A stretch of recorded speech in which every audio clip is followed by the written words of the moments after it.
Bonjour les étudiants, j'espère que vous allez bien. Voilà, c'est la deuxième vidéo de TD numéro 2 en ce qui concerne la régulation du métabolisme des glucides. Donc on va continuer ce que nous avons fait au présentiel. Donc rappelez-vous, nous avons fait la question 1, 2 et l'exercice 1, 2 et 4. Donc pour un seul groupe, j'ai pas bien expliqué la dernière question. Donc j'ai pas terminé l'exercice 4. Donc je vais vous présenter l'explication donc de la question avant-dernière de l'exercice 4. Donc on commence. Voilà. Donc l'exercice 4, c'est la question dit quel métabolite clé établit un lien entre la glycolyse et la néoglycogénèse. Donc on va parler donc de quoi le métabolite qui fait le lien entre la glycolyse et la néoglycogénèse. Voilà donc le schéma de la voie. Donc c'est la glycolyse. Donc vous avez le glucose se transforme en glucose 6-phosphate, puis en fructose 6-phosphate, ensuite en fructose 1,6-biphosphate. Donc une partie de fructose 6-phosphate, donc elle donne le fructose 1,6-biphosphate. Donc puis après plusieurs réactions, donc il y a une flèche longue. Après plusieurs réactions, on obtient le PEP, puis enfin le pyruvate. C'est le produit final de la glycolyse. Vous voyez que qu'il y a un métabolite qui s'appelle fructose 2,6-biphosphate.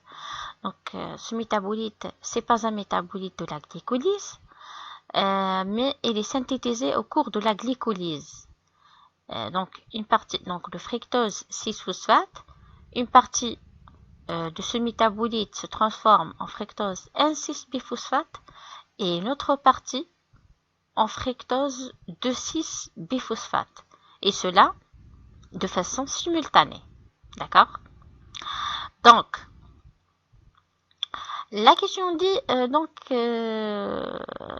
le métabolite qui fait le lien entre la glycolyse et la néoglycogénèse. On va voir. Donc, si on suppose que dans la cellule, il y a une concentration élevée du glucose, ça veut dire il y aura des concentrations élevées de ces métabolites.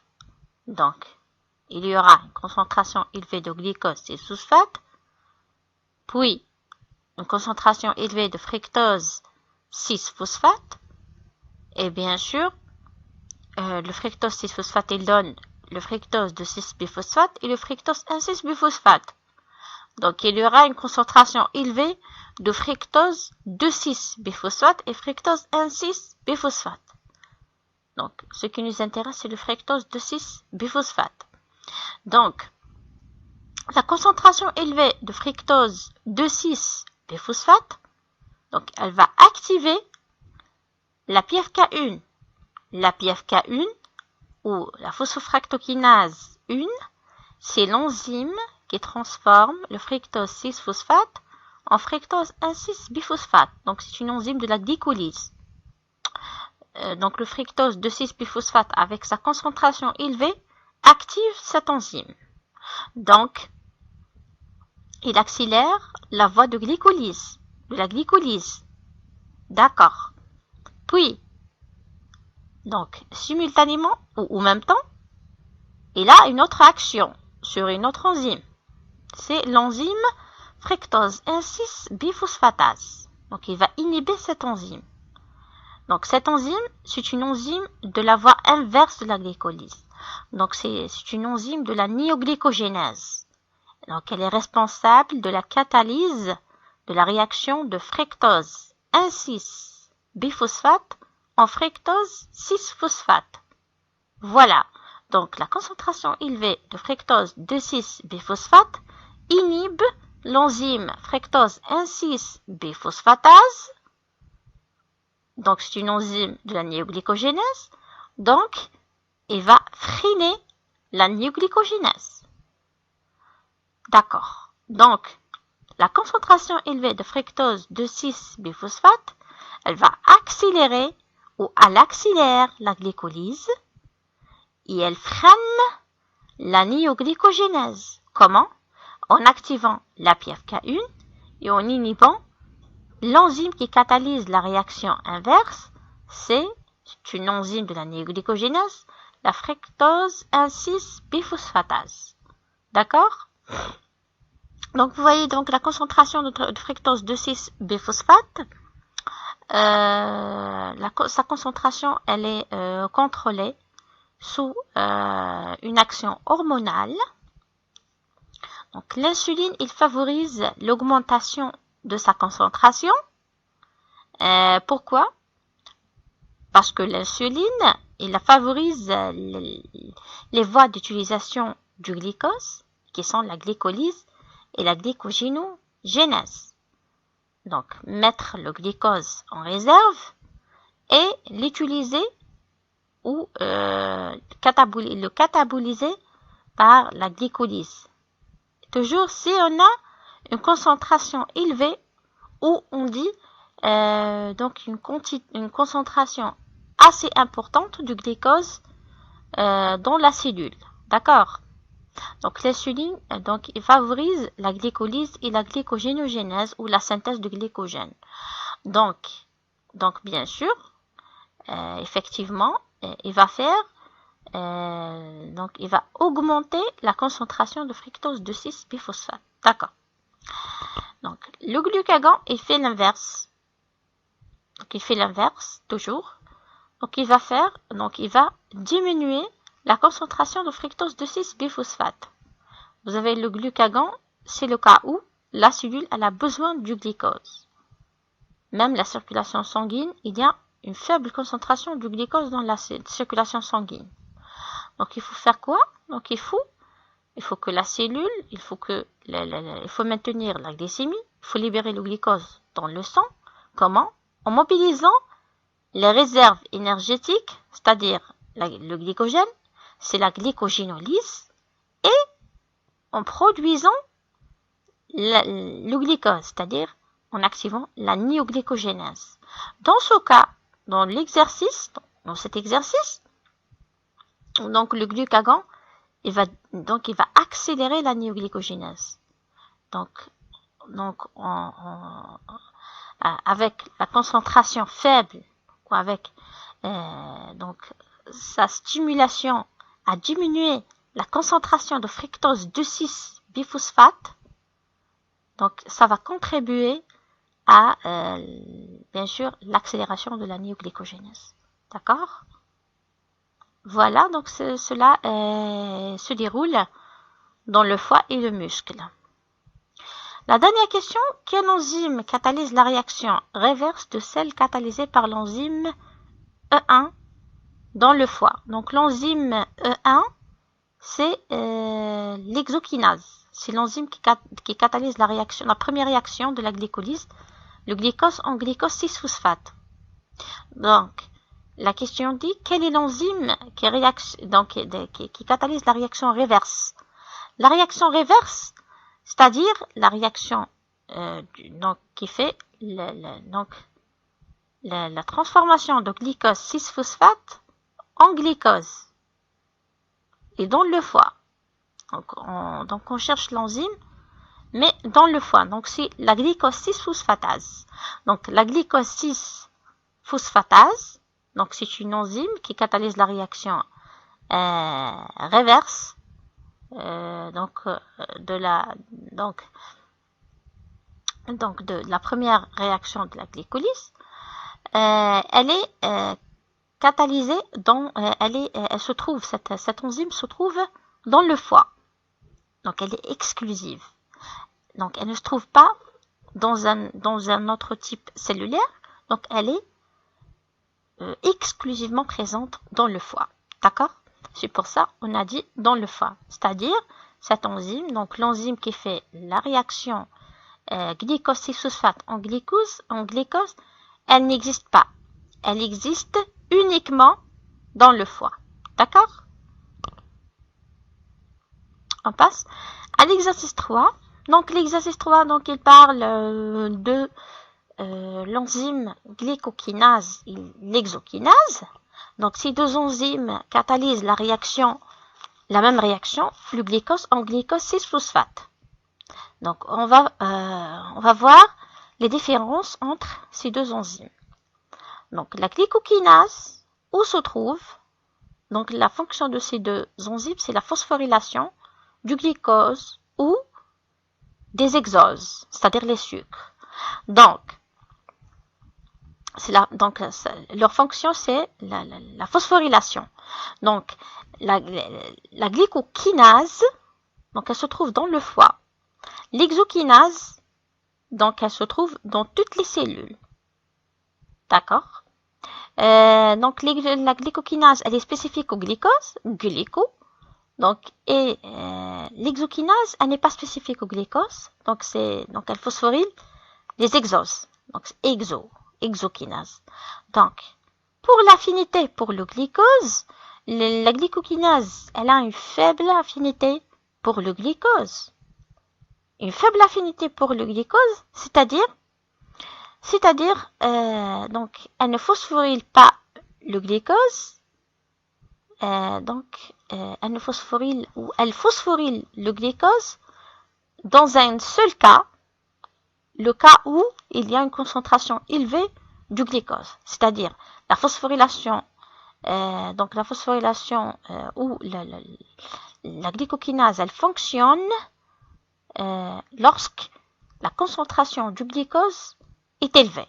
Donc la glycokinase exige une concentration élevée du glycose pour sa phosphorylation. S'il y a une faible concentration du glycose, la glycokinase ne phosphoryle pas le glycose. D'accord?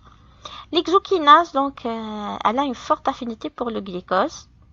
Forte affinité pour le glycose, c'est-à-dire elle peut phosphoryler le glycose même il y a une concentration faible du glycose.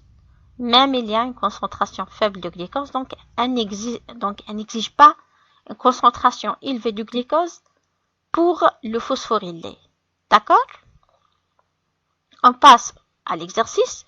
Donc la réaction de phosphorylation du glycose en glycose et phosphate est catalysée par ces deux enzymes, glycokinase et exokinase. On va faire, donc on va mettre un croix à la case donc qui est la case soit la glycokinase ou l'exokinase. Donc on commence. Spécifique au glycose. Spécifique au glycose, c'est la glycokinase. Donc c'est A. Donc vous voyez, glycokinase c'est A et B c'est l'exokinase. D'accord. Donc spécifique au glycose, c'est la glycokinase. Donc c'est A. Non spécifique au glycose. Non spécifique au glycose, c'est-à-dire, c'est l'exokinase. Troisièmement, hépatique et pancréatique. C'est-à-dire, donc ça se trouve dans le pancréas et le foie. Donc c'est la glycokinase. Donc elle se trouve aussi, donc c'est une information. Elle se trouve donc la glycokinase se trouve aussi dans le pancréas. Quatrièmement, ubiquiste, c'est-à-dire il se trouve dans toutes les cellules, c'est l'exokinase. Cinquièmement, faible affinité pour le glycose. Faible affinité pour le glycose, c'est la glycokinase. Forte affinité pour le glycose, c'est l'exokinase.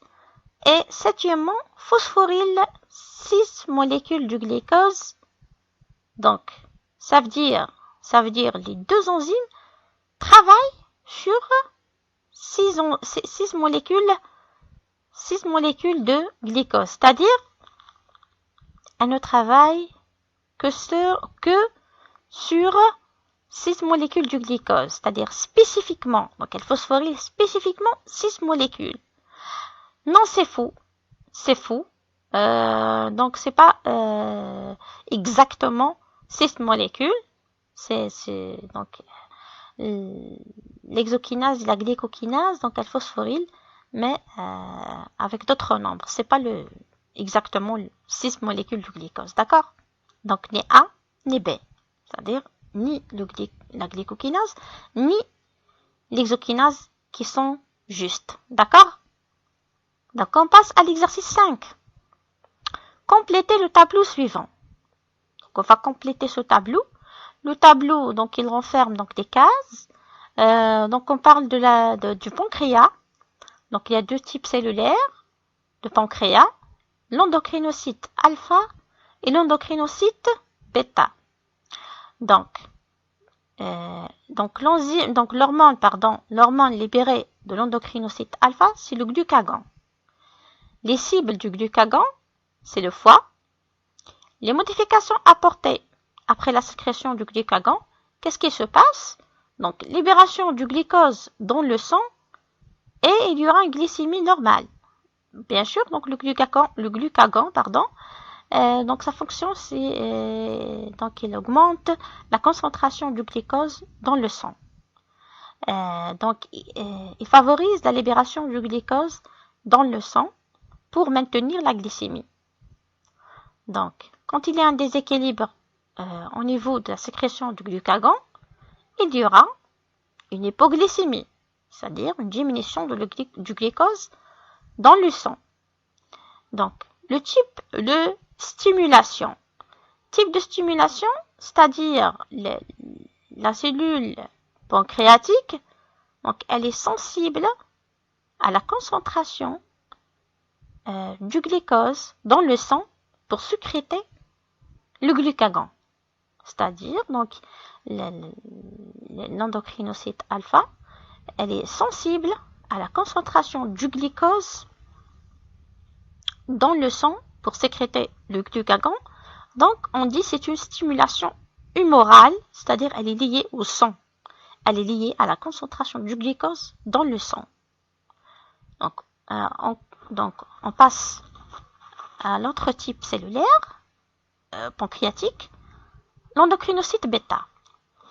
L'endocrinocyte bêta, donc, elle sécrète l'hormone qui est l'insuline. Donc, les cibles cellulaires de l'insuline, c'est le foie, le muscle et le tissu adipeux. D'accord.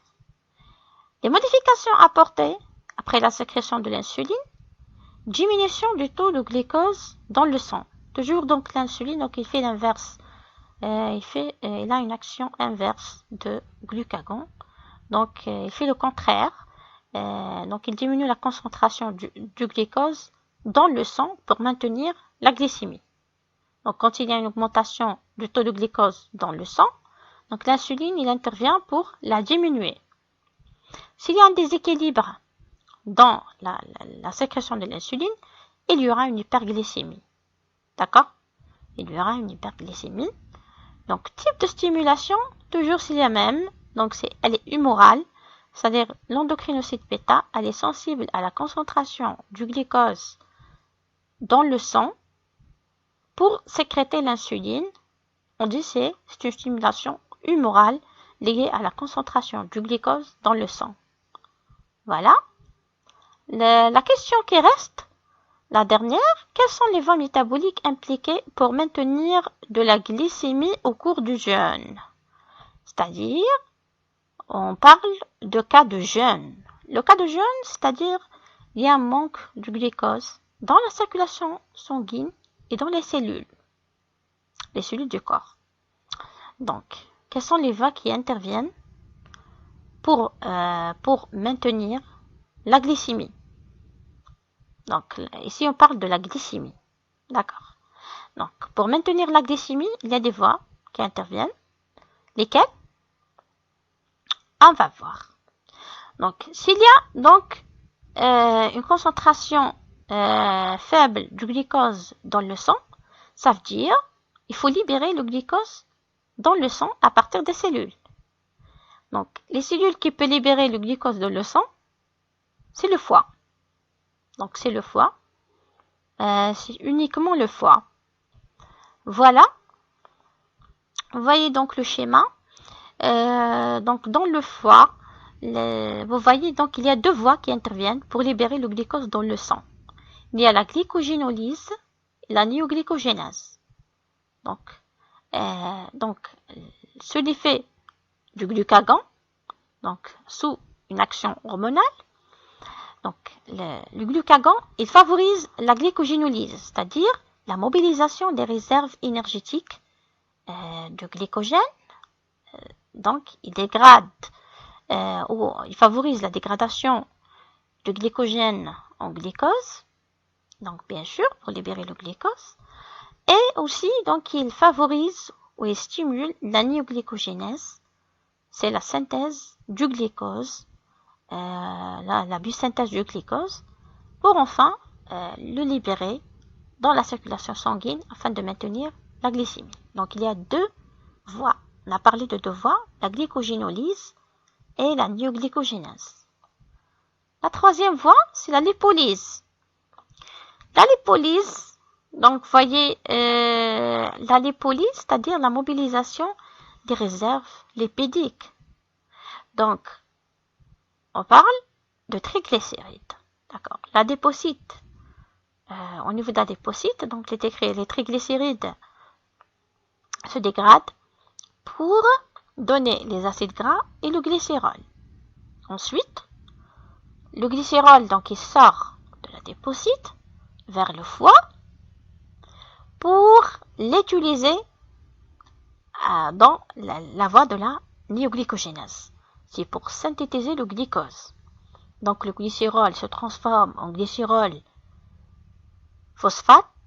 Ici normalement c'est glycérol 3-phosphate. Puis en dihydroxyacétone. Dihydroxyacétone, c'est un métabolite de la glycolyse. Puis, donc, et même c'est un métabolite de la néoglycogénèse aussi. Donc il donne, bien sûr, avec les réactions de la néoglycogénèse, il donne le glucose. Puis le glucose sort du foie vers la circulation sanguine pour arriver aux autres tissus pour approvisionner les autres cellules par le glucose, parce que c'est le cas de jeunes, donc les cellules ils ont besoin du glucose, et surtout pour des cellules glycodépendantes, c'est les cellules qui utilisent uniquement le glucose comme source d'énergie, c'est donc les globules rouges et le système nerveux. D'accord? Donc les autres cellules, ils vont utiliser les acides gras, c'est-à-dire donc les acides gras qui sont issus de la dégradation de triglycérides, donc ils sortent de l'adépocyte vers les autres tissus qui vont subir la voie de bêta-oxydation. C'est une voie donc pour produire de l'ATP. Au lieu, donc les cellules, au lieu d'utiliser le glucose, elles utilisent les acides gras pour épargner le glucose pour les cellules glycodépendantes qui sont, comme j'ai dit, le tissu, le système nerveux, comme le cerveau et les globules rouges. Voilà, donc on a terminé donc la suite de deuxième TD. Et à la prochaine vidéo, Inch'Allah. Au revoir.